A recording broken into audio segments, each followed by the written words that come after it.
Hippolyta, our nuptial hour draws on apace. 4 happy days shall bring in a new moon. But oh, methinks how slowly the old moon wanes.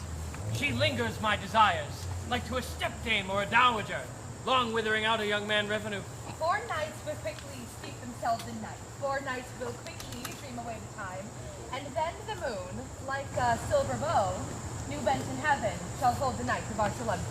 Hippolyta, I wooed thee with my sword, and won thy love doing thee injuries. But I shall wed thee in another key, with pomp, with triumph, and with reveling. Happy be Theseus, our renowned duke. Thanks, good Aegeus. What's the news with thee? Full of vexation come I, with complaints against my child, my daughter, Hermia. Stand forth, Demetrius. My noble lord, this man hath consent to marry her. Stand forth, Lysander. And, my gracious duke, this man hath bewitched the bosoms of my child.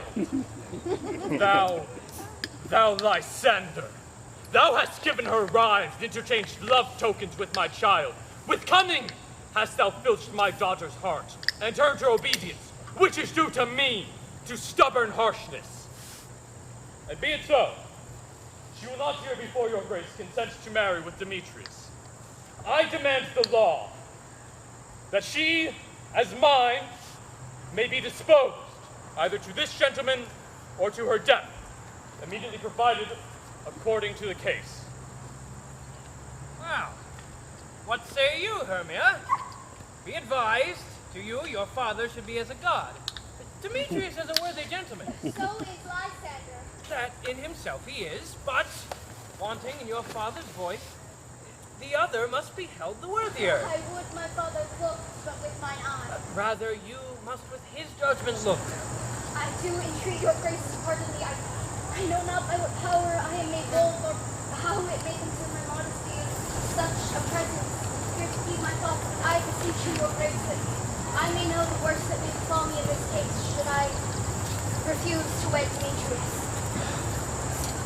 Either to die the death, or forever abjure for the society of men. Therefore, fair Hermia, question your desires. Know of your youth, examine well your blood, whether if you yield not to your father's choice, you can endure the live or even none. But, to be in shady cloister mewed, to live a barren sister all your life, singing faint hymns to the pale, fruitless moon. But happier is the rose distilled than that which withering on virgin thorn grows, lives and dies in single blessedness. So I will grow, so live, so die, my lord. Ere I will my virgin patent up unto his lordship, whose unwished yoke my soul consents not to give sovereignty. Take time to pause, and by the next new moon, the sealing day betwixt my love and me, for everlasting bond of fellowship, either prepare to die for disobedience of your father's will, or to wed Demetrius as he would. Relent, sweet Hermia, and Lysander, yield thy crazed title to my certain right. You have her father's love, Demetrius. Let me have Hermia's. Do you marry him? Scornful Lysander! True he hath my love, and what is mine, my love shall render him. And as she is mine, and all my love unto Demetrius, I give to him. I am, my lord, as well derived as he, as well possessed. My love is more than his. My fortune, every way, as fairly ranked, if not with vantage, as Demetrius. And, which is more than all these boasts can be, I am beloved of beauteous Hermia. Why should I not then prosecute my right? Demetrius, I'll avouch it to his head, made love to Nader's daughter Helena, and won her soul. And now she, sweet lady, devoutly dotes in idolatry upon this spotted and inconstant man. Of that, I have heard much of, and with Demetrius, thought to have spoke thereof, but being so full of self-affairs, my mind did lose it. But, come, Demetrius, Aegeus, come along. I've some private schooling for you both. Fair Hermia, Look, you arm yourself to fit your fancies to your father's will. For if you choose not to, we'll have no choice but the law of Athens yields you up, which by no means we may accentuate to death, or to a vow of single life. Come, my Hippolyta. What cheer, my love? Aegis, Demetrius, come along.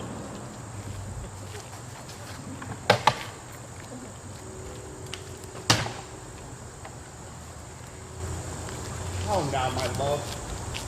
Why is your cheek so pale? How chance the roses there your face so fast? Be like for want of rain, which I could well redeem them from the tempest of mine eyes. Ay me. For aught that I could ever read, could ever hear by tale or history. The course of true love never did run smooth, but, well, either it was different in blood, Cross, too high to be enthralled too low. or else misgraft in respect of years. Oh, spite, too old to be engaged too young. Or it stood upon the choice of friends. A hell, to choose love by another's eyes. Or if there was sympathy in choice, or death or sickness did lay siege to it, rendering it momentary as a sound, swift as a shadow, short as any dream. And here a man hath power to say, behold, the jaws of darkness do devour it up. So quick, bright things come into confusion. If then true lovers have ever been crossed, stands as an edict in destiny. So let us teach our child patience. It is a customary for us. As due to love, as thoughts, dreams, sighs, wishes, or tears, poor fancy's followers. A good persuasion. Therefore, hear me, Hermia. I have a widow aunt, a dowager of great revenue, and she hath no child. From Athens is her home, remote 7 leagues, and she respects me as her only son. There, sweet Hermia, may I marry thee. And to that place, the sharp Athenian law cannot pursue us. If thou lovest me then, steal forth thy father's house tomorrow night, and in the woods, a league without the town, where I did meet thee once with Helena, there I will stay for thee. Oh, my good life! Oh, I swear to thee by Cupid's strongest bow, by his best arrow with the golden head, by all the vows ever men broke, in number more than ever woman spoke. In the place thou hast appointed me, tomorrow will I truly meet with thee. Keep faith, love. Look, here comes Helena. Godspeed, fair Helena! Whither away? Call you me fair? That fair again unsay. Demetrius loves your fair. Happy fair. Your eyes are rosy, and your tongue's sweet air more tunable than lark to shepherd's ear when wheat is green, when hawthorn buds appear. Sickness is catching. Were favor so, your words I catch. Fair India. Ere I go, my ear should catch your voice. My eye, your eye. My tongue should catch your tongue's sweet melody. The world mine, Demetrius being baited, the rest I give to be to you translated. Teach me how you look and with what art you sway the motion of Demetrius's heart. I frown upon him, yet he loves me still. That your frowns could teach my smiles such skill. I give him curses, yet he gives me love. That my prayers could such affection move. The more I hate, the more he follows me. The more I love, the more he hated me. His folly, Helena, is no fault of mine. None but your beauty. Was that fault for mine? Take comfort. He shall no more see my face. Lysander and myself shall fly this place. For a time I did Lysander see, seemed Athens as a paradise to me. Oh, what graces in my love do dwell. He hath turned a heaven unto a hell. Helena, to you our minds we will unfold. Tomorrow night, when Phoebe doth behold her silver visage upon the watery glass, bathing in liquid pearl the bladed grass, a time when lovers' flights doth still conceal. From Athens' gates, we have devised to steal. And in the wood where often you and I upon faint primrose beds were wont to lie, emptying our bosoms of their counsel sweet, there Lysander and myself shall meet. And thence from Athens turn away our eyes and seek new friends and strange companies. LaFrance, and may good luck grant thee thy Demetrius. Keep word, Lysander. We must starve our sight and lovers meet tomorrow night. I will, my Hermia. Helena, adieu. As you on him, Demetrius dote on you.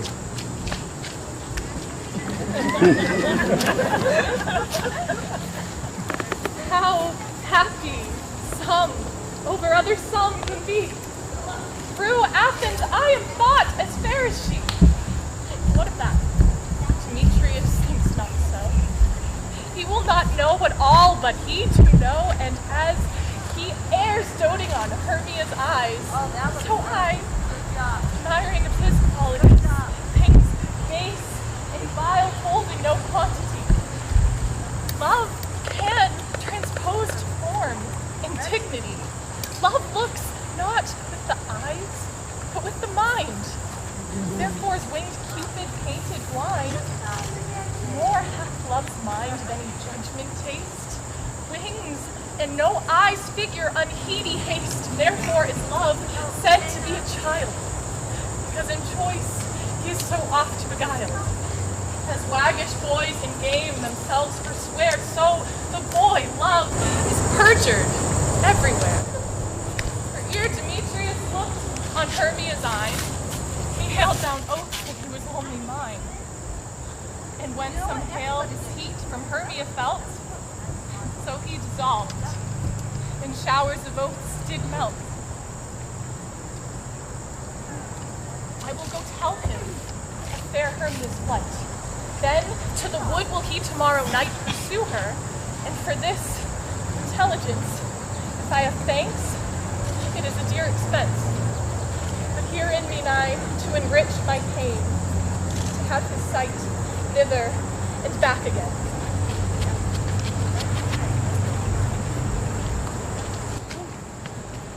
Is all our company here? Your best held generally, man by man, according to script. Mary, our play is the most lamentable comedy and most tragic death of Pyramus and Thisbe. Very good work, I assure you. And Mary. Now, you actors, spread yourselves. Bottom, the weaver. Righty, and proceed what part I am for. Bottom, you're put down for Pyramus. Pyramus? What is Pyramus? A lover or a tyrant? Well, he is a lover that kills himself, most gallant for love. And in the true performance of it, I will move storms. I will condole in a great measure. Let the raging rocks, the shivering shocks that will break the locks of prison gates, that a Thisbe's car will make from a mar, and the foolish fates that will do. Now, proceed with the rest of your actors. Francis Flute, the bellows mender. Here, Peter Quince. Flute, you must take Thisbe on you. What is Thisbe? A wandering knight? No, she is the lady that Pyramus must love. Let me not play a woman, for I've a beard coming in. Oh, well, that's all one. You will play it in a mask, and you may speak as small as you will. Oh, let me play Thisbe too. I will be both. I will be a monstrous little voice, and I will talk as sweet as a softly dove. Thisbe dear, Pyramus dear, lady dear. No! You must play Pyramus, and Flute, you Thisbe. Robin Starveling, the tailor. Here, Peter Quince. Robin Starveling, you have Thisbe's mother. Snout, the thinker. Oh, here, Peter Quince. Snout, you Pyramus's father. And Snug the joiner, you have the lion's part. I hope the lion's part be written. I'm very slow of study. Oh, that's fine. You may do it extempore, for it is not, but roaring. Oh, let me play the lion too. I will roar, and any man's heart will be good. And the Duke will say, let him roar again, let him roar again. And you should roar too terribly, that you might frighten the Duchess and the ladies. That would be enough to hang us all. I will aggravate my voice, and I'll roar as softly as a fleeting dove, as any nightingale.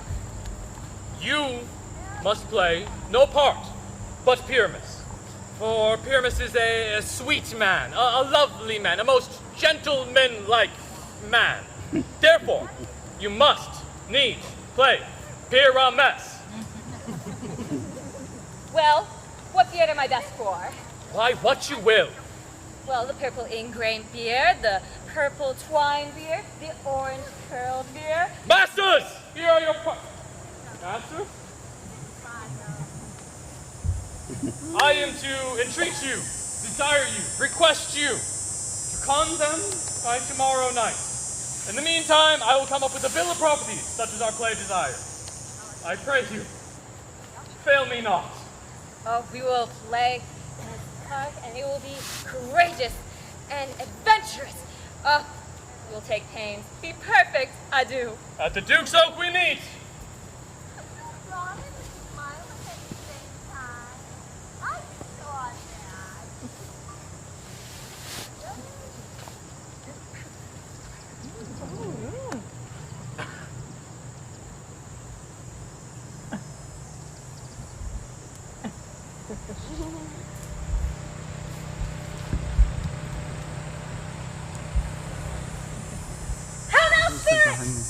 Whither wander you?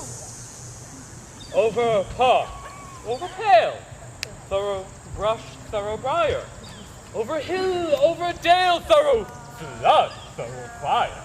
I do wander everywhere, swifter than the moon's sphere, and I do serve the fairy queen to do her orbs upon the green. The king doth keep his revels here tonight. Take heed, the queen come not within his sight. For Oberon is passing fell in wrath, because that she and her attendants hath a lovely boy, stolen from an Indian king. Oh, she never had so sweet a changeling, and jealous Oberon would have the child knight of his train to trace the forest wilds. But she perforce withholds the loved boy, crowns him with flowers, and makes him all her joy. Either I mistake your shape and making quite, or else you're that shrewd and knavish fright called Robin Goodfellow. Are not you he that frightens the maidens of the villagery? Those that hobgoblin call you, and sweet pup. You do their work, and they shall have good luck. Are not you he? Thou speakest all right. I am that merry wanderer of the night. I jest to Oberon and make him smile, when I a fat and bean-fed horse beguile, neighing in likeness of a filly foal. And sometimes lurk I in a gossip's bowl, in very likeness of a roasted frog, and when she drinks, against her lips I bob, then on her withered dewlap pour the ale, the wisest aunt, telling the saddest tale. Sometime for 3-foot stool mistaketh me, then slip I from her bob, and down tumble she! But room fairy, here comes Oberon. Oh, and here my mistress, would that he were gone. Ill met by moonlight, proud Titania. What? Jealous Oberon! Very skeptic! I have restored his and company! Tarry, rash wanton, am I not thy lord? Then I must be thy lady. But I know, when thou hast stolen away from fairyland, playing on pipes of corn and amorous love to amorous Belladonna, why art thou here? Come from the farthest step of India, but that forsooth, the bouncing Amazon, your buskined mistress and warrior love to Theseus, must be wedded. And you come to give their bed joy and prosperity. Canst thou thus for shame, Titania, glance at my credit for Hippolyta, knowing I know thy love for Theseus? Didst thou not lead him to the glimmering night from Perigenia, from whom he ravished, and with fair Aegil break his faith with Ariadne and Antiopa? These are the forgeries of jealousy. And never, since the middle of summer spring, met we on hill, dale, forest, or mead, to dance our ringlets with the whistling wind, but with thy brawls thou hast disturbed our sport. Therefore the winds, piping to us, as in vain, as in revenge, have sucked up from the seas contagious songs which, falling to the land, have made every pelting river so proud. The human mortals want their winter here. No night is now with him, nor terror blessed.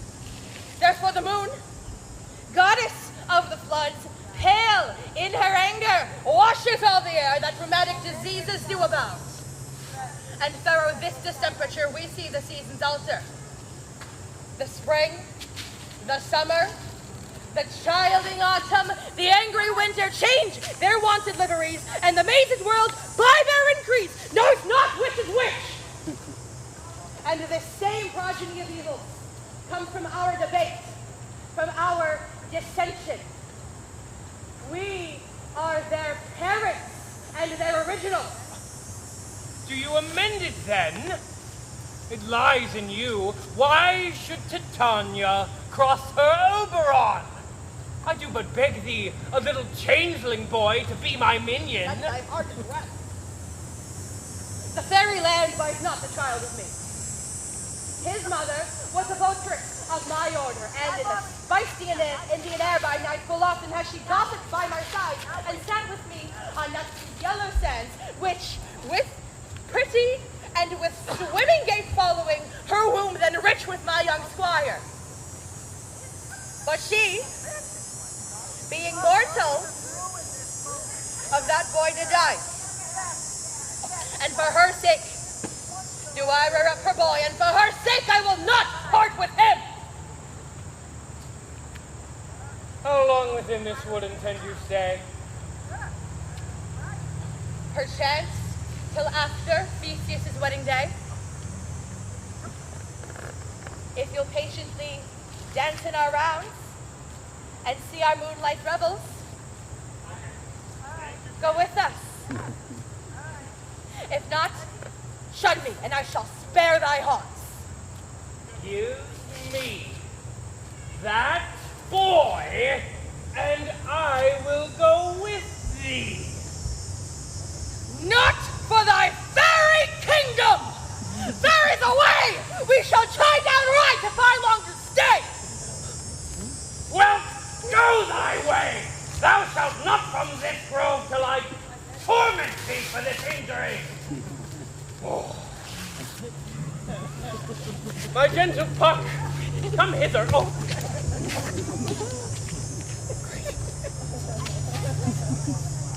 Thou rememberest when once I sat upon a promontory and heard a mermaid riding on a dolphin's back, singing such dulcet and harmonious tones that certain stars shot madly from their spheres to hear the sea maid's music? I remember. That time I saw, though thou could not, flying between the cold moon and the earth, Cupid, all armed, took aim at a certain vestal throne in the west, and let loose his love shaft smartly from his bow as to pierce 100,000 hearts. Yet marked I, the bolt of Cupid fell upon a little western flower, once milk white, now purple with love's wound. Fetch me this herb, the flower I showed thee once. The juice of it, when on sleeping eyelids laid, will make a man or woman madly dote on the next live creature that it sees. Bring me this herb and be back again. I'll put a girdle around the world in 40 minutes. Having once this juice, I'll drop the liquor of it in her eye when Titania's asleep. Next thing she sees when she waking, be it wolf, or bear, or cow, or bull, she will pursue it with the soul of love. And, ere I do take this charm from off her eye, I'll make her render up her page to me. But who comes here? I am invisible, and I shall overhear their conference. Therefore pursue me not. Where is Lysander and fair Hermia? The one I'll stay, the other stayeth me. Thou toldst me they were stolen unto this wood, and here am I in wood within this wood because I cannot meet my Hermia. Hence, get thee gone and follow me no more. You draw me, you hard-hearted adamant! And yet you draw not iron from my heart, true as steel. Leave you your power to draw, and I shall have no power to... Do I entice you? Do I speak you fair? Or rather, do I not in plainest truth tell you I do not, nor I cannot love you? And even for that do I love you the more. I am your spaniel. Demetrius, the more you beat me, I will fawn on you. Use me, but as your spaniel. Spurn me, strike me, neglect me, loose me. Only give me leave, unworthy as I am to follow you. What worser place can I beg in your love, and yet a place of high respect with me than to be used as you use your dog? Tempt not too much the hatred of my spirit, for I am sick when I look. I am sick when I look not on you. You do impeach your modesty too much. To leave the city and commit yourself into the hands of one who loves you not. To trust the opportunity of night and the ill counsel of a desert place with the rich worth of your virginity. Your virtue is my privilege, for that it is not night when I do see your face. Therefore I think I am not in the night. Nor doth this wood lack worlds of company, for you and my respect are all the world. How then can it be said that I am alone when all the world is here to look on me? I'll run from thee, and hide me in the brakes, and leave thee to the mercy of wild beasts. The wildest hath not such a heart as you. Run when you will, the story shall be changed. Apollo flies, and Daphne holds the chase. The dove pursues the griffin, and bootless speed when cowardice pursues and valor flies. I will not stay thy questions. Let me go. Or if thou follow, do not believe, but I shall do thee mischief in the wood. Aye, in the temple, in the town, in the field, you do me mischief. Fie, Demetrius!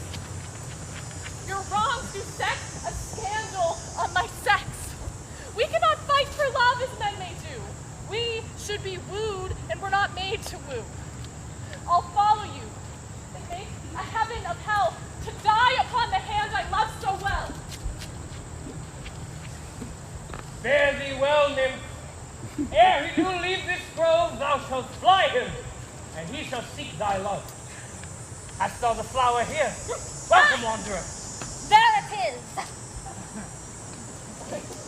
I pray thee, give it me. I know a bank where the wild thyme grows.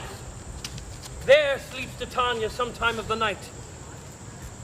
And with the dove lulled in these flowers, with dances and delights, and with the juice of this, I'll streak her eyes and make her full of hateful fantasies. Take thou some of it, and seek from this grove. Sweet Athenian lady is in love with a disdainful youth. Anoint his eyes, but do it when the next thing he espies should be the lady.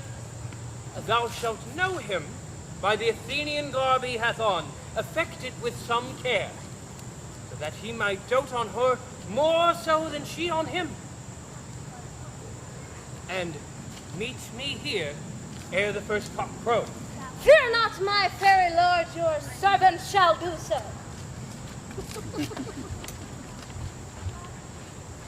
Come now, around a little fairy song, and then, for the third part of a minute hence, some to, kill cankers in the musk-grown buds. Some war with rare mice for their leathern wings to make my small elves' coats. And some to keep back that clamorous owl that nightly hoots and wanders at our quaint spirits. Sing me now asleep, and then to your offices, and let me rest.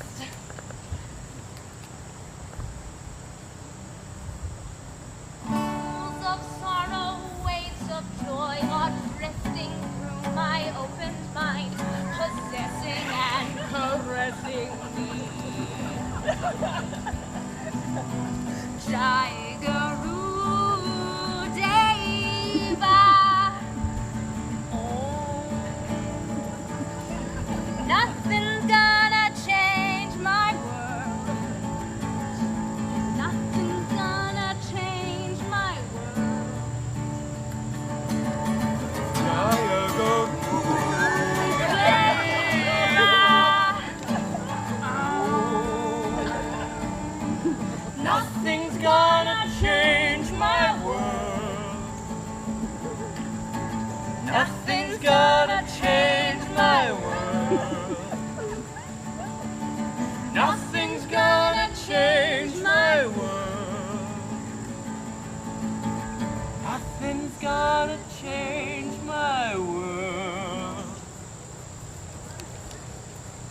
what thou seest when thou dost wake, do it, for thy true love take. Love and languish for his sake, be it ounce, or cat, or bear, or pard, or boar with bristled hair. When thou wakest, it is thy dear. Wake when some vile thing is near.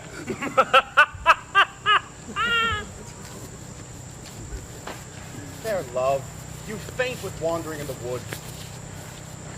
And to speak troth, I have forgot our way. We'll rest us here, Hermia, if you think it good, and tarry for the comfort of the day. Be it so, Lysander. We'll find you out of bed. I have a bank shall rest my head. One turf should serve as pillow for us both. One heart, one bed, two bosoms, one trough.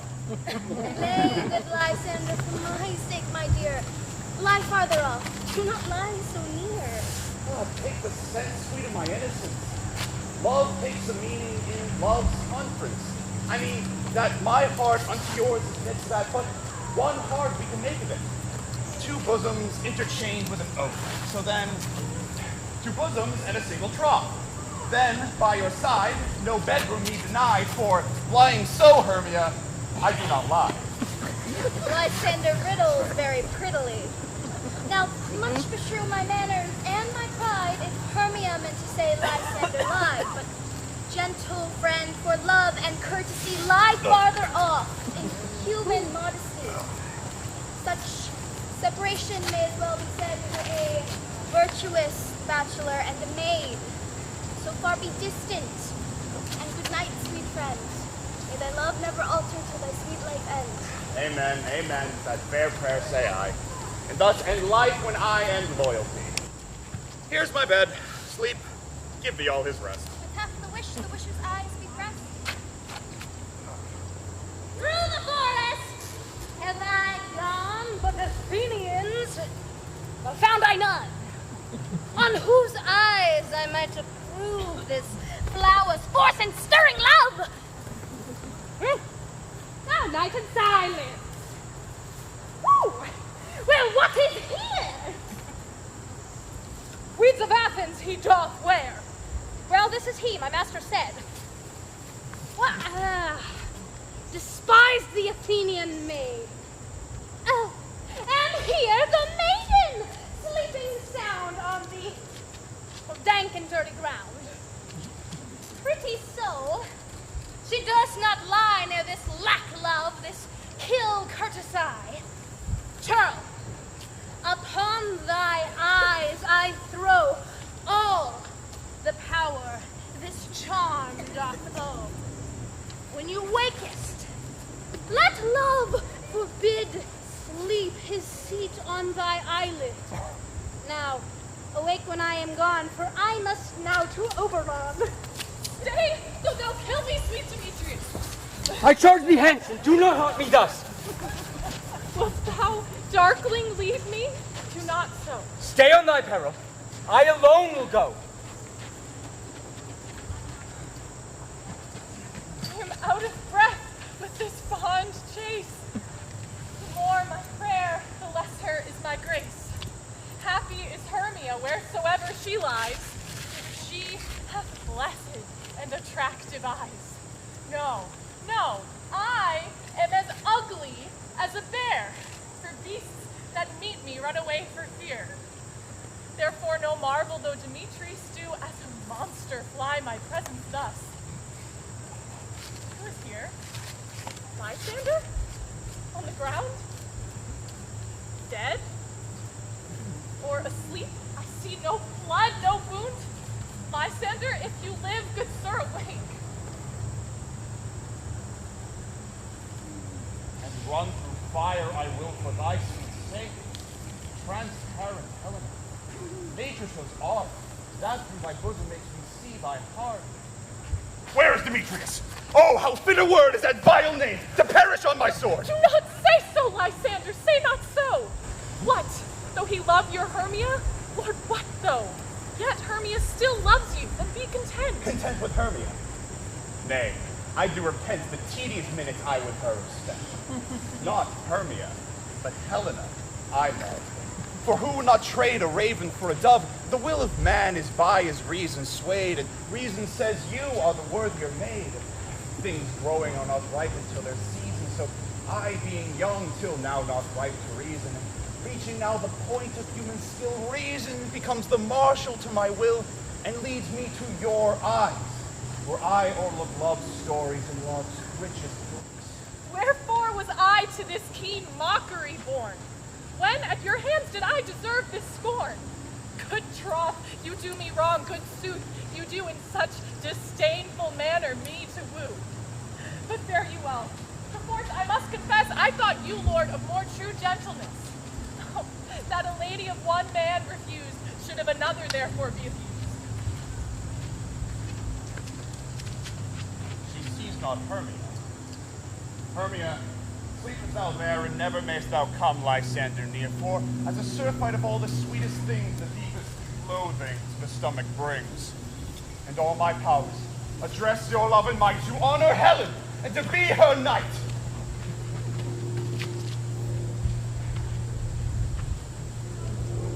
Help me! Lysander, help me! Then do thy best to pluck this crawling serpent from my breast! Oh! Oh! Why me? Oh, for pity! Oh, what a dream was here! Oh, Lysander, look how I do quake with fear! Methought a serpent ate my heart away, and he sat smiling at his cruel prey. Lysander? What removed? Lysander? What, out of hearing? Gone? No sound, no word? Alack, where are you? Speak! And if you hear, speak of all loves! I swoon almost with fear. No? Well, then I perceive you all not nigh. Either death or you I'll find immediately. Are we all met? Patch. Then here's a marvelously convenient place for our rehearsal. This shall be our stage, that hawthorn break our tiring house, and we shall do it in action as we will before the Duke. Peter Quince, What sayest thou, bully bottom? there are things about this play of Pyramus Thisbe that will never please. First, Pyramus must draw his sword to kill himself, which the ladies will not abide. What say you this? Would you not? You will write me a prologue, and in it will say that we will not be harmed, that the sword will not be harming us, and that I, Pyramus, am not Pyramus, but Bottom the Weaver. Very well, we shall have such a prologue. It will be written in 8 and 6. No. Have it in 8 by 8, and have it say that all is well, and that no one is harmed, for the ladies will want us to be fine through all of the action of the play. Then it shall be so. But there are still 2 hard things left. That is to have moonshine in the great chamber, for, you know, Pyramus and Thisbe do speak by moonlight. Doth thou moon shine upon our play during that night of our play? Yes, it doth shine that night. Well, then, in the great casement, we will leave the window open, and it will shine down on our play, and it will show the light. Right. Or else someone must come in and say to disfigure or to present the person of moonshine. But there is still one other thing. That is to have a wall in the great chamber, for, you know, Pyramus and Thisbe do speak through the chink of a wall. Well, then we will find a man, or someone, of a rough casement about him, some loom about him, something rough, and he will come and present himself as wall. Well, if that may be, then all is well. Come, rehearse your part. Pyramus, you begin, and once you finish your speech, entrance that break, and so every man according to his cue. Oh, what hempen homespuns have we swaggering here?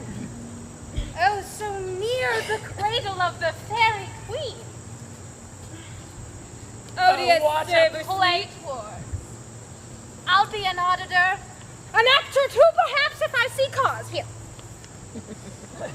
Odious saber sweet. Odor! Word is odor! Odors, savor sweet, thine sweet breath as I love. Oh, I will go to thee. A stranger pyramid in airplane here.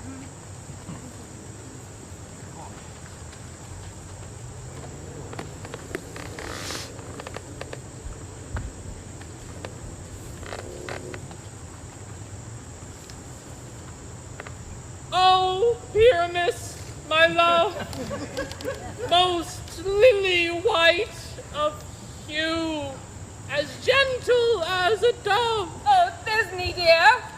Ah! Monstrous! Strange! We are haunted! Pray!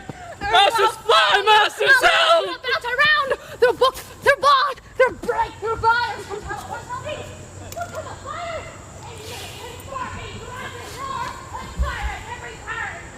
What knavery is this? Scared? I will not fear, for I will sing, and they will see that I am not afraid. Bang, bang, Maxwell Silverhammer fell upon her head. Bang, bang, Maxwell Silverhammer made sure she was dead. What angel wakes me from my flowery bed? Bang, bang, Maxwell Silverhammer fell upon her head. Bang, bang, Maxwell Silverhammer made sure she was dead. I pray thee, gentle mortal, sing again. Mine ear is much enamored to thy note, such as mine eye much enthralled to thy shape. And thy first perforce doth move me to say, to swear, I love thee. Methinks, mistress, that you should put love and strange company together, but these days are these days. Thou art wise as thou art beautiful. Oh, if I had any wit, I would have to know how to get out of these woods, Out of this wood do not desire to go. Thou shalt stay here whether thou wilt or no. I am a spirit of no common rate. The summer still doth tend upon my state, and I do love thee. Therefore go with me, I will give thee fairies to attend on thee, and they shall fetch thee jewels from the deep, and they shall sing thy soul to sleep, and I will purge thy mortal grossness so that thou shalt like an airy spirit go.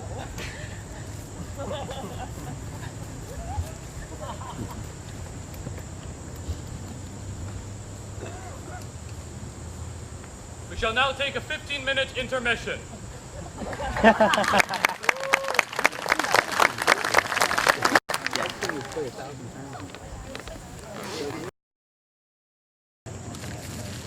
I wonder if Titania be awake. Then what next came in her eye that she must dote on in extremity?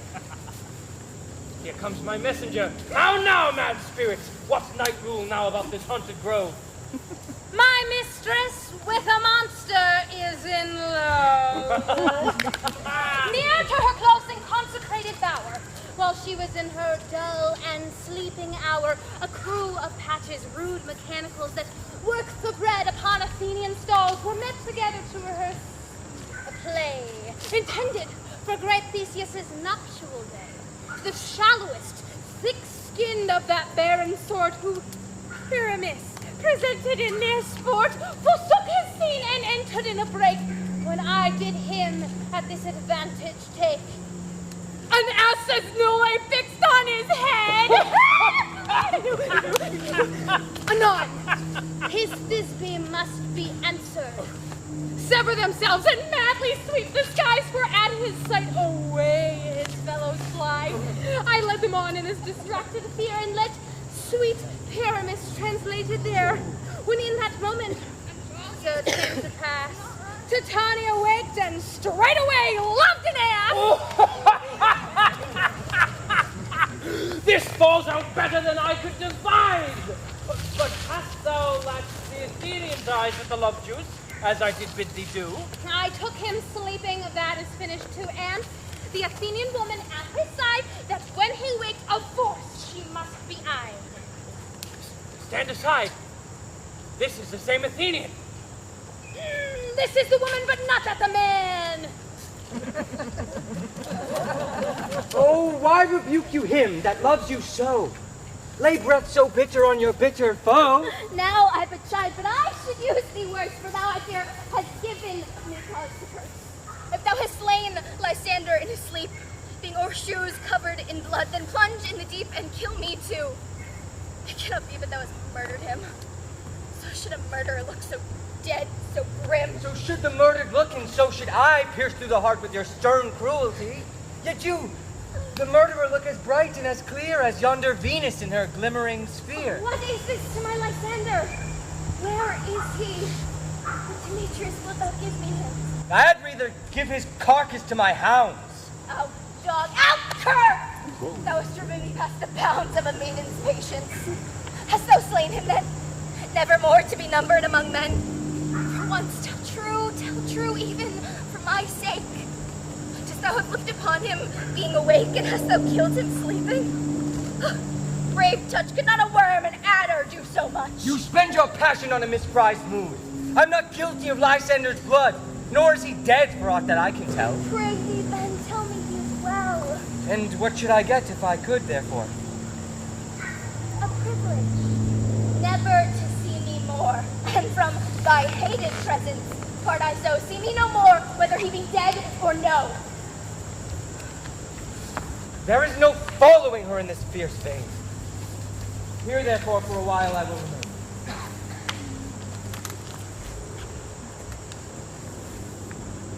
What hast thou done? Thou hast mistakest quite. Laid the love juice on some true love's sight. Ooh, of thy misprision must perforce ensue some true love turn. What a false turn true? Whoa. About the wood, go swifter than the wind, and look, thou find Helena of Athens. Oh, fancy 6 years, pale as cheer, the sighs of love that cost the fresh blood dear. By some illusion, bring her here. I'll charm his eyes against she do appear. I go, look how I go! Swifter than arrow from the Tartar's bow.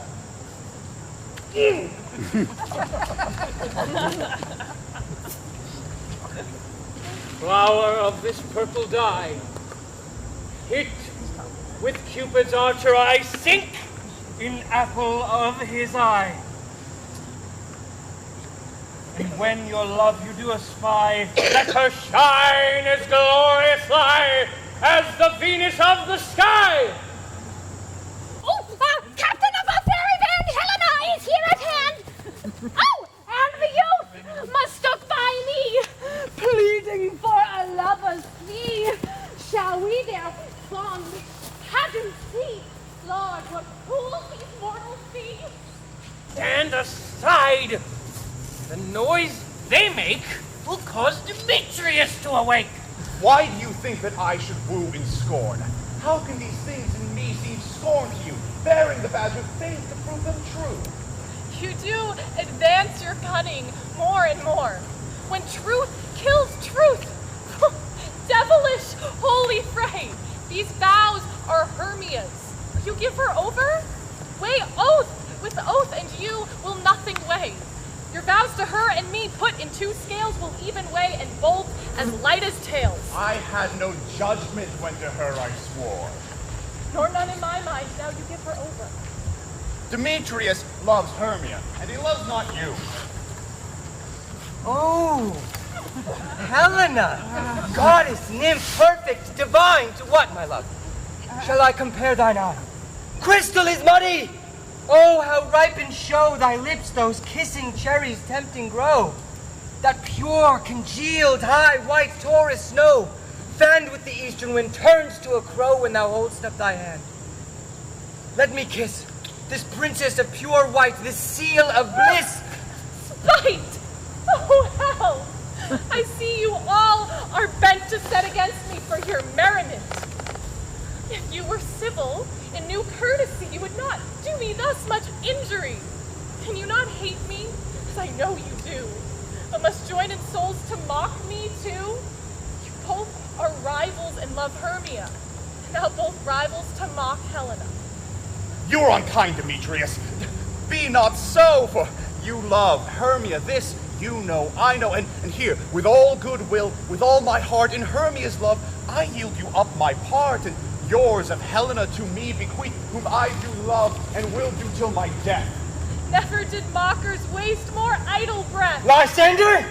Keep thy Hermia, I will none. If ever I loved her, all that love is gone now. My heart to her but is guesswise, sojourns. To Helen is it to remain? Helen!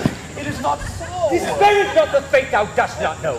Lest to thy peril thou abidest here. Quick of apprehension makes. Look where thy love comes. Oh, wherein it doth impair the seeing sense, it pays the hearing double recompense.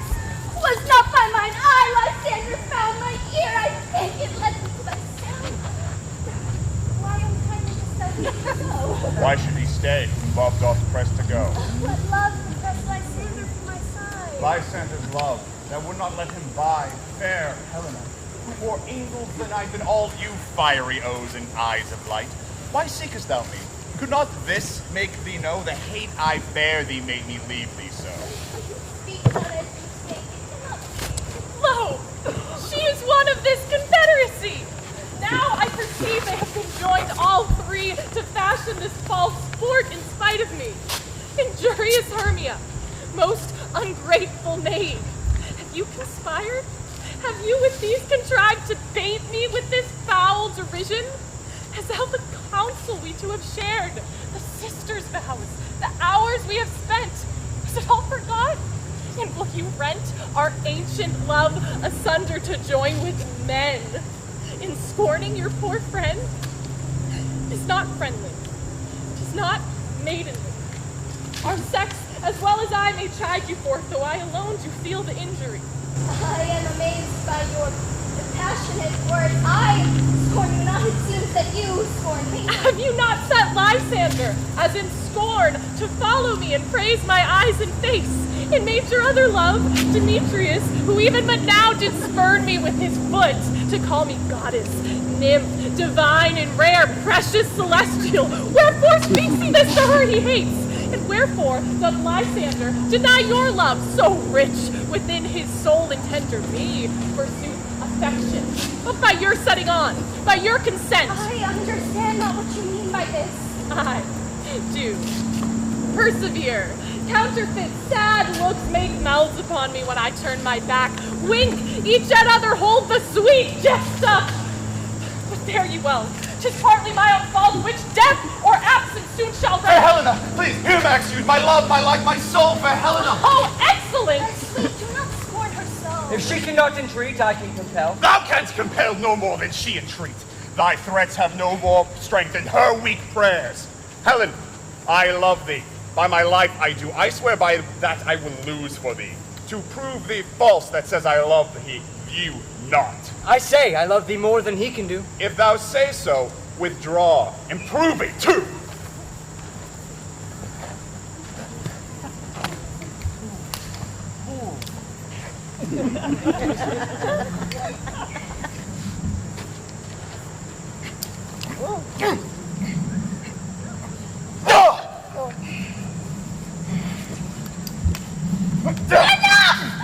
No, he'll seem to break loose. Hang off, thou cat! Thou bird! Vile thing, let loose, or I will shake thee from me like a serpent! Why have you grown so rude? What change is this, sweet love? Thy love! Out, tawny tartar! Out! Out! Loathing medicine! Hated potion! Hate! Do you not jest? Yes, sooth, and so do you. Demetrius, I will keep my word with thee. I would I had your bond, for I perceive a weak bond holds you. I will not trust your word. What? Should I harm her, strike her, kill her dead? Although I hate her, I'll not harm her so. What? Can you do me greater harm than hate? Hate me! Wherefore? What news? Am not I Hermia? Are not you Lysander? I'm as fair as I was erewhile. Since night you loved me, yet since night you left me. Why then? Oh, you left me. Oh, the gods forbid. In earnest shall I say? I, by my life, and never did desire to see thee more. Therefore, be out of question, of hope, of doubt. Be certain 'tis no jest, nothing truer, that I do hate thee and love Helena. You juggler! You canker blossom! You thief of love! Why have you come by night and stolen my love's heart from him? Fine and safe!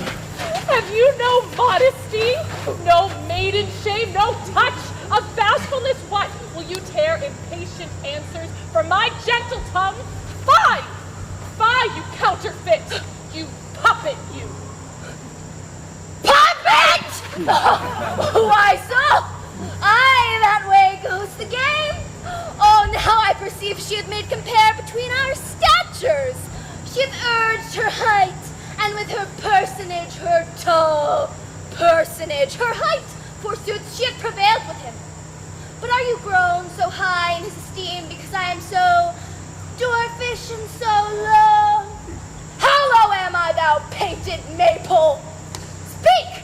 How low am I? I am not yet so low that my nails cannot reach unto thine eyes! I pray you, though you mock me, gentlemen, let her not hurt me. You perhaps may think because she is something lower than myself that I can match her. Lower heart again! But Hermia, do not be so bitter with me. I evermore did love you. Hermia did ever keep your counsel, never wronged you. Save that, in love unto Demetrius, I told him of your stealth into this wood. He followed you, and for love I followed him, but he hath chid me hence, and threatens me, to spurn me, strike me, nay, to kill me too. And now, so you will let me quiet go to Athens, will I bear my folly back and follow you no further. Let me go! You see how simple and how fond I am. Why, get your gun! What is it that hinders you? A foolish heart that I leave here behind. What with Lysander? Demetrius. Be not afraid. She shall not harm thee, Helena. No, sir, she shall not. No, you take her part. Oh, when she's angry, she is keen and shrewd. She was a vixen when she went to school, and though she be but little, she is fierce. Oh, little again! Nothing but low and little. Will you suffer her to flout me thus? Let me come to her. Get you gone, you dwarf. You minimus of hindering not grass made. You big. You acorn. You are too officious in her behalf, who scorns not your services. Speak not of Helena. Now she holds me not. Now follow, if thou darest, to try whose right of thine or mine is most in Helena. Nay, follow. I'll go with you. Cheek by Jove. Oh, you mistress, all this coil's not long of you. Nay, go not back. I will not trust you. I nor longer keep your cursed company. Your hands than mine are quicker. For the fray, my legs are longer, though, to run away. I am amazed, and know not what to say.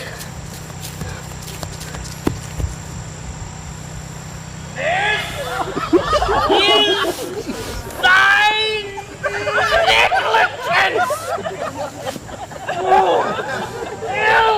Thou mistakest, or else commits thy knaveries willfully. Believe me, king of shadows, I mistook. Besides, did not you tell me I should know the man by the Athenian garments he had on? Seest thou these lovers seek a place to fight? I, therefore, Robin, overcast the night. lead these testy rivals so astray, so as one come not within another's way. From each other look thou lead them thus, till o'er their brows death counterfeiting sleep, with laden legs and batty wings doth creep. Then crush this herb into Lysander's eye. When next they wake, all this derision shall seem a dream, a fruitless vision. And whilst I do thee in this affair employ, I'll to my queen and beg her Indian boy. Then I will her charmed eye release from monster's view, and all things shall be peace. My fair lord, this must be done with haste. Up and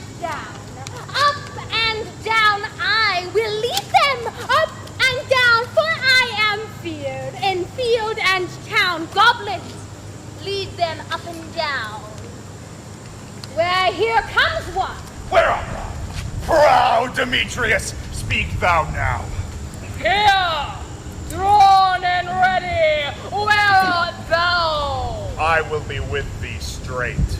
Follow me then, to plainer ground. Lysander, speak again! Thou coward! Thou runaway, art thou fled? Speak! In some bush! Where dost thou hide thy head? Coward! Art thou riding to the stars? Tell the bushes that thou lookest so warm and dare not hide. Hot coward! Come back, recreant! I'll whip thee with the rod of beasts and fire and rather sword on me! Yea, art thou there? Follow my voice. I'll try no manhood here.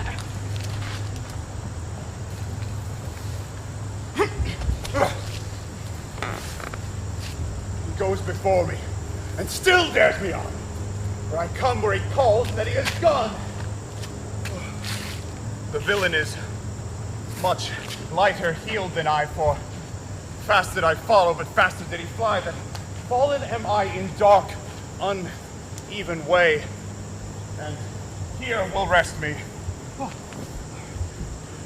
Oh, come, thou gentle day, for if but once thou show me thy great light, I'll find Demetrius and revenge this spite. Ha ha ha, coward! Why comest thou not? Abide me then, if thou darest. For well I wot thou runnest before me, shifting in every place, and darest not stand still, nor look me in the face. Where art thou now? Come hither, I am here. Nay then, thou mockest me. If ever I thy face by daylight see. Now go thy way. Faintness constraineth me to measure out my length on this cold bed. By day's approach, look to be visited.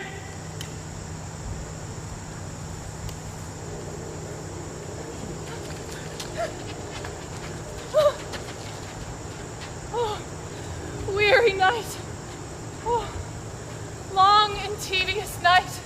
Abate thy hour, and sleep that sometimes shuts up sorrow's eye. Steal me a while from mine own company. Yet but 3. Bring one more, 2 of each.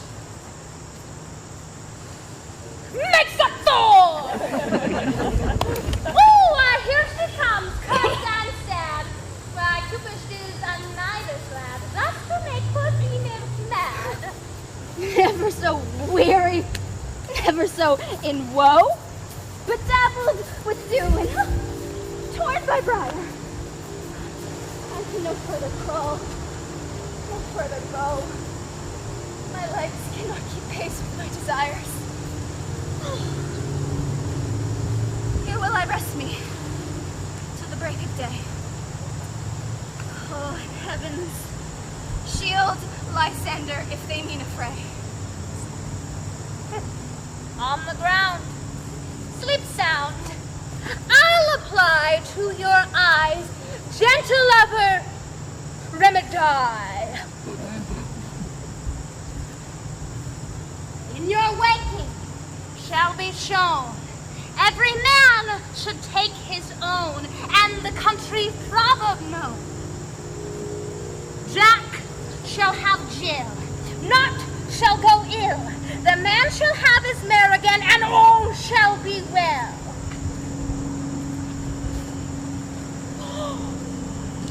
Come, sit thee down on this flowery bed, while I thy amiable cheeks do coy, and stick musk roses in thy sleek, smooth head, and kiss thy fair large ears, my gentle joy. What, wilt thou hear some music, sweet love? I do have a very good sound for some bones and drums. Or, say, sweet love, what thou desirest to eat? A handful of oats or hay, good swing, hay, sweet hay. I have a venturous fairy that shall seek thou the squirrel's hoard and fetch thee new nuts. A handful of dried peas will really suffice. A small thing. I do not wish to be stirred for any. But to be honest, a death of sleep has come upon me. Oh, sleep thou, and I will wind thee in my arms, so doth the woodbine. The sweet honeysuckle gently entwists the female ivy, so it rings the barky fingers of the elm. Oh, how I love thee, how I dote on thee.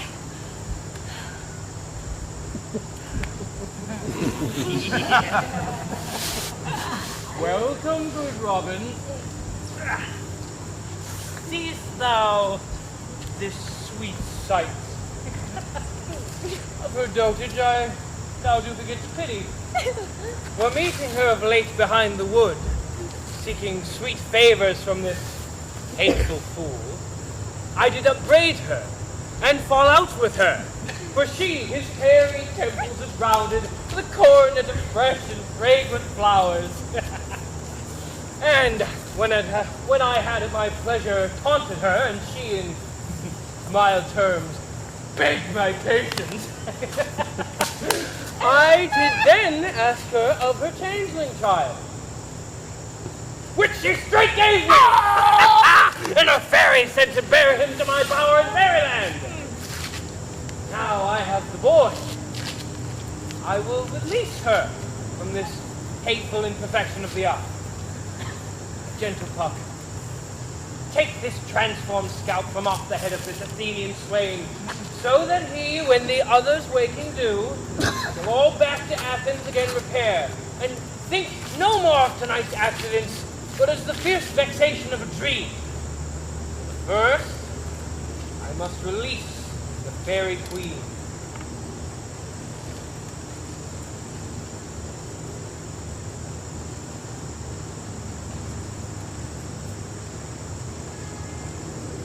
Be as thou wast wont to be. See as thou wast wont to see. Dian's bud, or Cupid's flower, has such force and blessed power. But now, Titania, wake you, my sweet queen. My Oberon, what visions have I seen? Methought I was enamored of an ass. There lies your love. Thou gave these things to pass, oh, have mine eyes to close and finish now. Silence now. Come, Titania. Use it. What? Take off his head.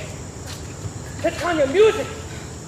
Strike more dead than common sleep, all five the sense. Music, ho! Music such as charmeth sleep. Now when thou wakest with thine own fool's eyes peep. Titania, music, sound, and take hands with me, and rock the ground whereon these lovers be.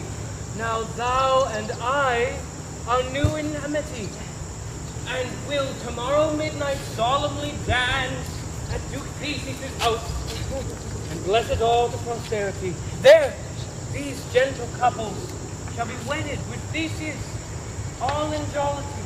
Present and mark, I do hear the morning lark. Now, my queen, in silence sad, quick we after the night shade. We the globe can compass soon, swifter than the wandering moon. Come, my lord, and in outlight, tell me how it came this night that I, sleeping here, was found with these mortals on the ground.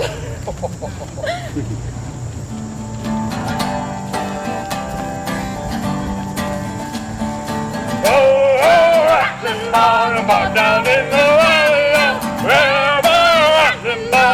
down in the valley. In that barn there was a hole, a rare hole, rattling hole in the barn, a barn, a hole down in the valley. Oh, rattling barn, down in the valley. Rare barn, rattling barn, down in the valley. In that hole there was a tree, a rare tree, a rattling tree, tree in the hole.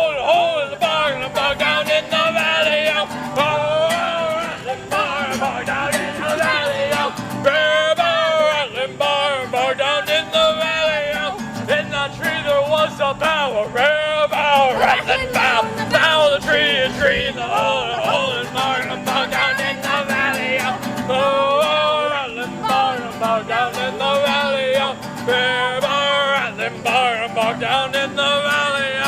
On that limb there was a branch, a rare branch, a rattling branch. The branch on the limb, and the limb on the bough, and the bough of the tree in the hole, in the hole, in the bog down in the valley. Oh, rattling bog down in the valley. Rare rattling bog down in the valley. On that branch there was a twig. A rare twig! A rattling twig! A twig in the branch, and the branch, and the limb on the bough, bough of the tree in the hole, bog down in the valley. Oh, rattling bog down in the valley. Rattling bog down in the valley. Since we have the favorite of the day, my love shall hear the music of my hounds. Uncouple in the western valley, let them go, I say, and find the forester. We shall, my queen, up to the mountain top, and here mark such musical confusion of hounds and echo in conjunction. I was with Hercules and Cadmus once when in a wood of Crete they bade the bear with hounds of Sparta. Never did I hear such gallant chiding for all the groves, the skies, the fountains. Every region near seemed one mutual cry. Never did I hear such musical a discord, such sweet thunder. My hounds are bred out of the Spartan kind. So flued, so standing, and their heads are hung with ears so low to sweep away the morning dew. Crook-kneed, dew-lapped like Thessalian bulls. Slow in pursuit, but matched in mounts like bells, each under each. A cry was more tunable, has never been hollered to, nor cheered against with horn. Judge when you hear. But, soft. What nymphs are these? My lord, this is my daughter Hermia. This Lysander, this Demetrius, and this Helena. Old Needle's Helena. I wonder of their being here together. Well, no doubt they rose up early to observe the rite of May, and upon hearing our intent came and graced our solemnity. But speak, Aegis, is this not the day that Hermia shall give answer to her choice? It is, my lord. I bid thee get the huntsmen, bid them with their horns.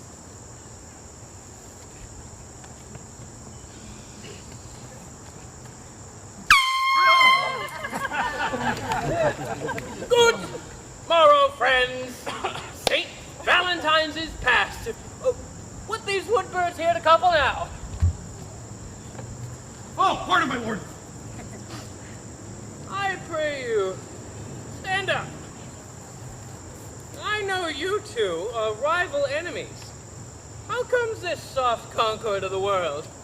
How's from hate so far from jealousy to sleep by hate and fear no enmity? My lord, I shall reply amazingly. Half sleep, half waking, but as yet I swear I cannot truly say how I came here. But as I think, for truly what I speak, and, well, now do I bethink me, so it is. I came here with Hermia hither. Our intent was to be gone from Athens, where we might, without the peril of Athenian law. Enough! Enough, my lord! You have enough! I demand the law upon his head! They would have stolen away, they would, Demetrius! They're about to have defeated you and me, you of your wife, and me of my consent that she should be your wife! My lord, fair Helen told me of their stealth, of this their purpose hither to this wood, and I in fury hither followed them. Fair Helen in fancy following me. But I wot not by what power, my lord, but by some power it is my love to Hermia melted as the snow. Seems to me now as the remembrance of an idle god, which in my childhood I did dote upon. And all the faith, the virtue of my heart, the object and pleasure of mine eye, is only Helen. To her, my lord, was I betrothed ere I saw Hermia. But like in sickness did I loathe this food, but as in health come to my natural taste. Now I wish it, love it, long for it, and will forevermore be true to it.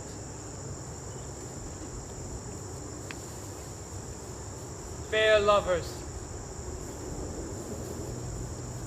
you are fortunately met. About this discord, we will hear more anon. Aegis, I will overbear your will. For in the temple by and by, these couples shall eternally be knit.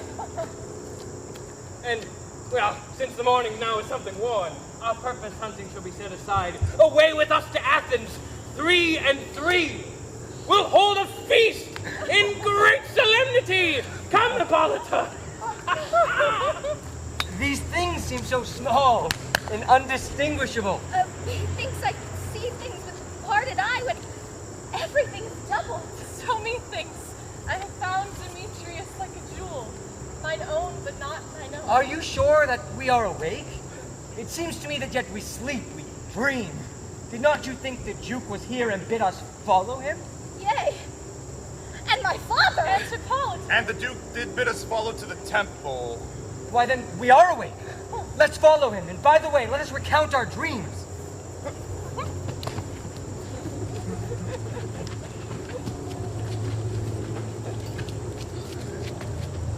Call me when my cue comes.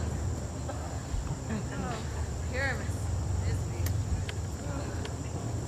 Hey ho! Peter Crunch! Oh, God has stolen time from me. Methinks I had a, thought I had a. Methinks and methought cannot be. For that maketh me not a true Athenian. No. A dream. Oh. Methinks I had a dream. For we'll have Peter Quinn wipe this dream. It will be called Bottom's Dream. As there is no bottom. Oh, must be.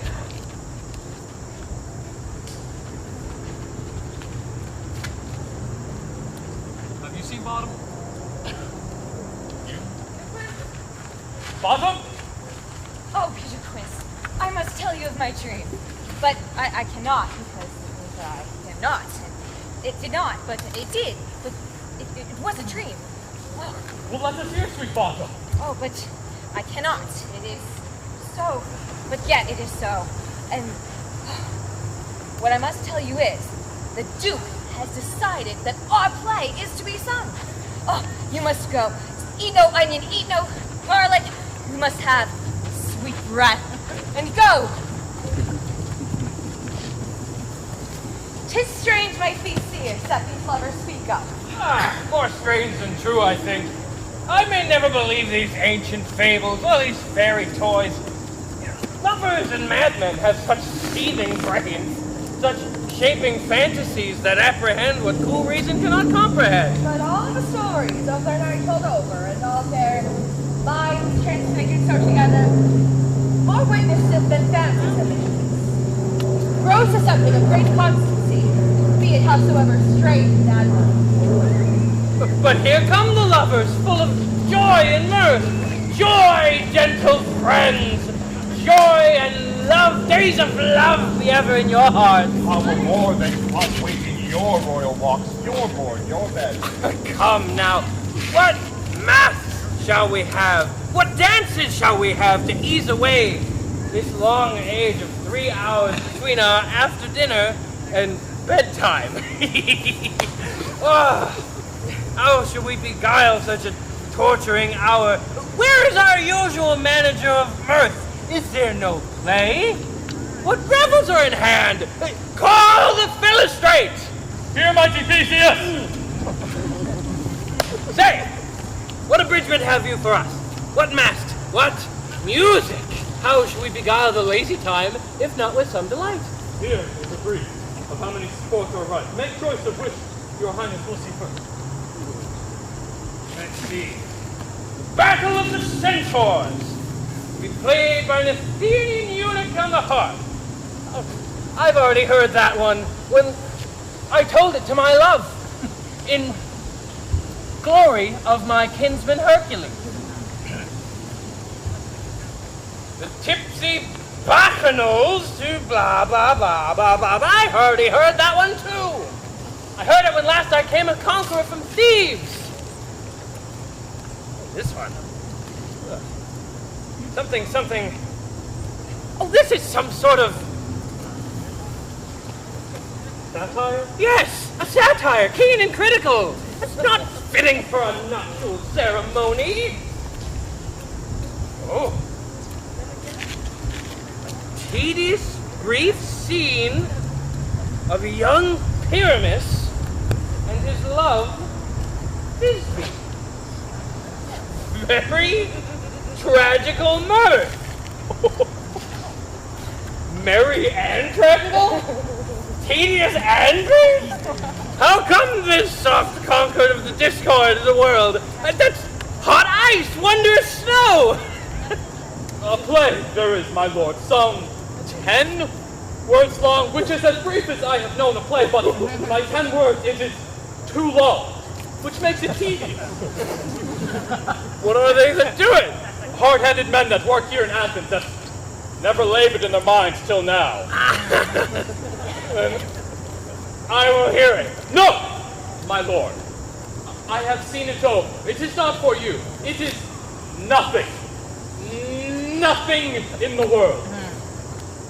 I will hear that play. For nothing is more full of mirth than when simpleness and duty tender it. Come now, let them in, and ladies, do take your places. I want not to see wretchedness overcharged and duty in his service perish. My gentle Swede, thou shalt see no such thing. He says they can do no such thing in this time. Bring them in.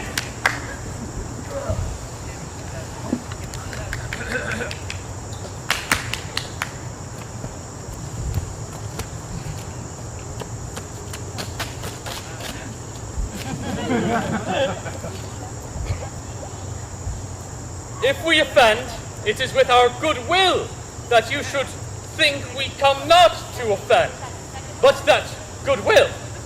To show our simple skill, that is the true beginning of our end. Consider then, we come but in despite.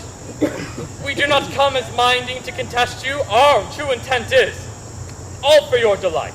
We are not here, that you should have repent you, the actors here at hand, and by their show you shall know all that you're like to know.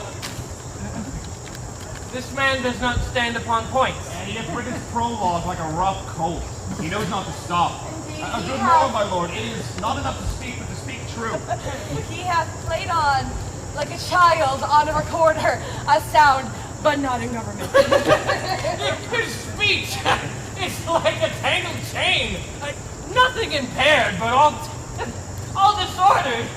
Who is next? Gentles!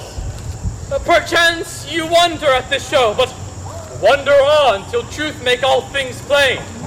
By moonshine did these lovers think no scorn to meet in Ninus' tomb there to woo this grisly beast which lieth by name The trusty Thisbe, coming first by night, did scare away, or rather, did affright. And as she fled, her mantle she did fall, which lion, vile with bloody mouth did stain. Anon comes Pyramus, sweet youth and tall, whereat, with bloody, blameful blade, he bravely broached his boiling, bloody breast. And Thisbe, tarrying in mulberry shade, his dagger drew and died. For all the rest that lie in moonshine wall, and lovers twain at large discourse, while here they do remain.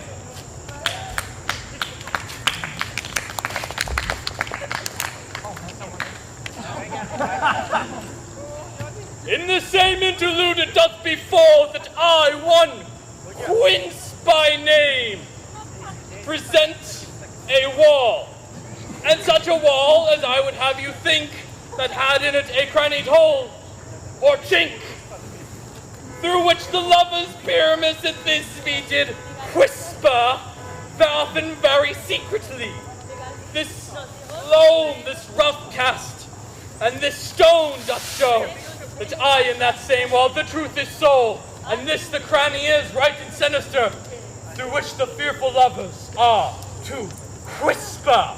O grim-looked night, O night so black, O night which art not day, I fear my Thisbe's promises forgot, and oh, thou wall, sweet and loving wall, establishing her father's grounded mine. Thou wall, show me a chink, so I shall blink with thine eye. Thank you, courteous wall. But what do I see? No Thisbe do I see? A wicked wall through whom I see no bliss.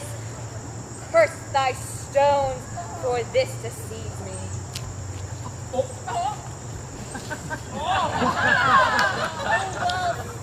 often hast thou heard my moans. Oh, heart, my fair Pyramus. My cherry lips have often kissed thy stones with line and hair knit knee. I see, now I will seek the chink to spy and hear my Thisbe, I think. Thisbe!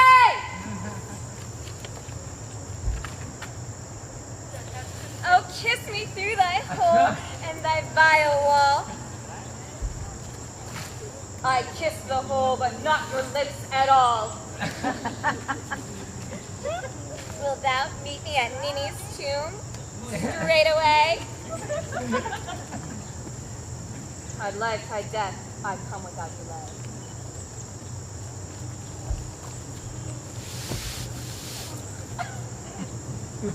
Thus have I walled my part discharged so, thus wall away, doth go.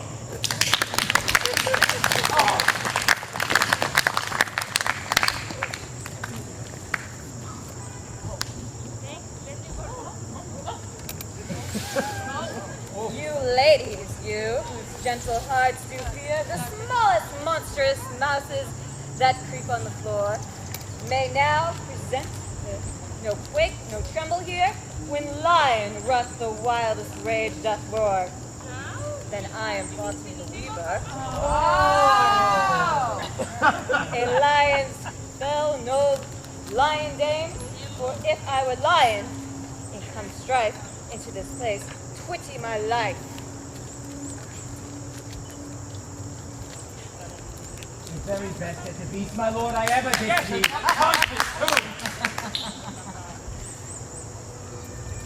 This lanthorn doth the horned moon present. Myself the man in the moon do seem to be. Wait. This is the worst error of them all. He should be put into the lanthorn if we are to play the man in the moon. And he dares not come for the candle, for you see it is already in snuff. I am weary of this moon. When he would change! Proceed. All that I have to say is that I am the man in the moon, and that the lanthorn is the the moon.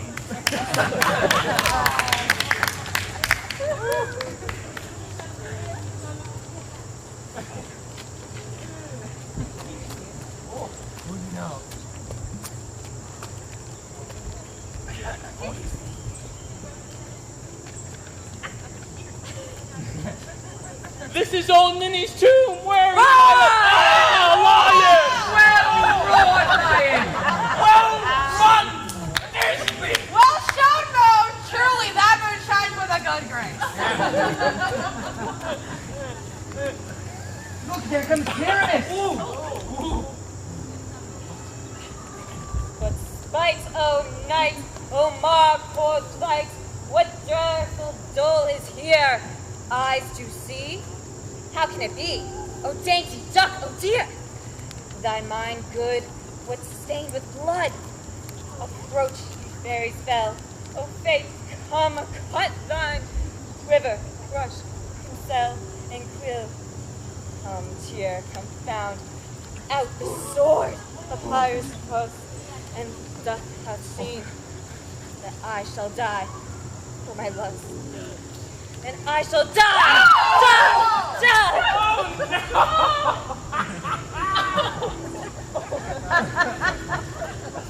Asleep, my love? Dead, my dove? Oh, Pyramus, speak! Speak! Quiet, dumb! Dead! Dead!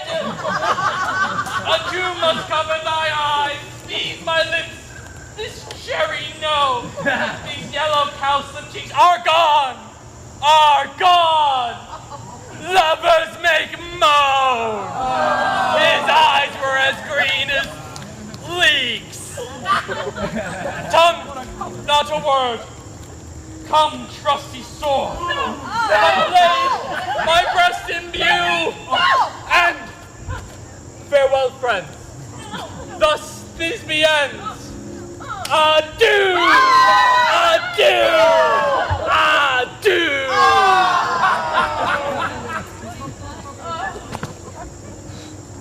Now it is just the lion and the moonshine left to bury the dead. I wall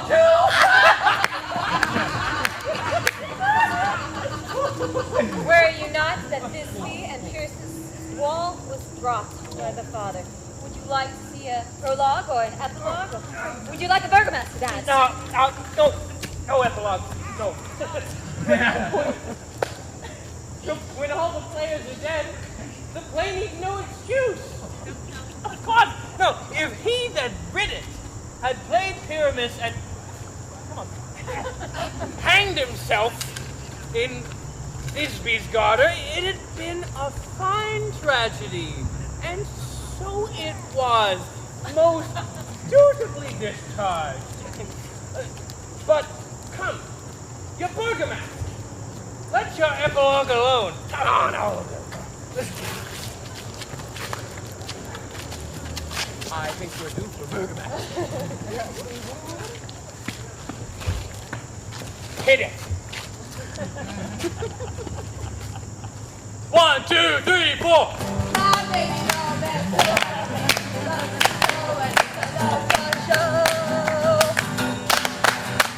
What does she really want? A bucket stand to see me walk down the door.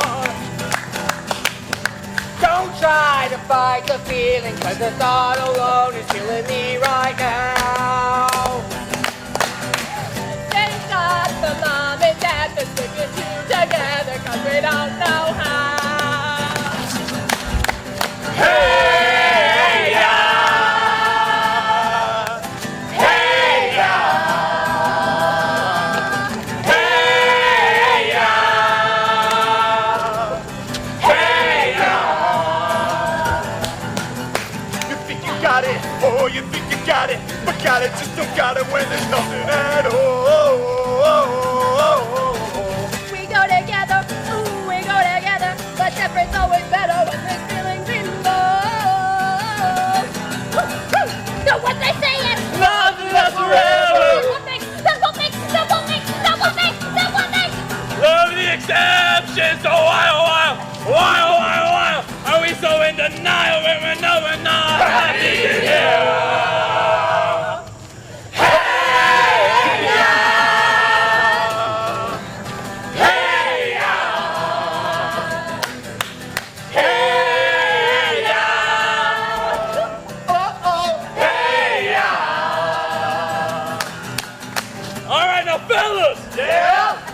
What's cooler than being cool? Ice cold! I can't hear you! I said what's cooler than being cool? Ice cold! Alright, okay, now ladies! Yeah? Now we're gonna break this thing down in just a few seconds. Now don't have me break this thing down for nothing. You see, I wanna see all y'all bad behavior. Alright, let me some sugar. I am your neighbor. Here we go. Now shake it. Shake it. Shake it. Shake it. Shake it. Shake it like a Polaroid picture. Lovers, sit there. It is almost fairy time. We, nightly rebels, will do so in jollity. If we shadows have offended, think but this, and all is mended, that you have but slumbered here while these visions did appear, and this weak and idle theme no more yielding but a dream. Gentlemen, do not reprehend, if you pardon, we will mend, and as I am an honest pack, if we have unearned luck now to escape the serpent's tongue, we will make amends ere long, else the fuck a liar call. So good night unto you all. Give me your hands if we be friends, and Robin shall restore me.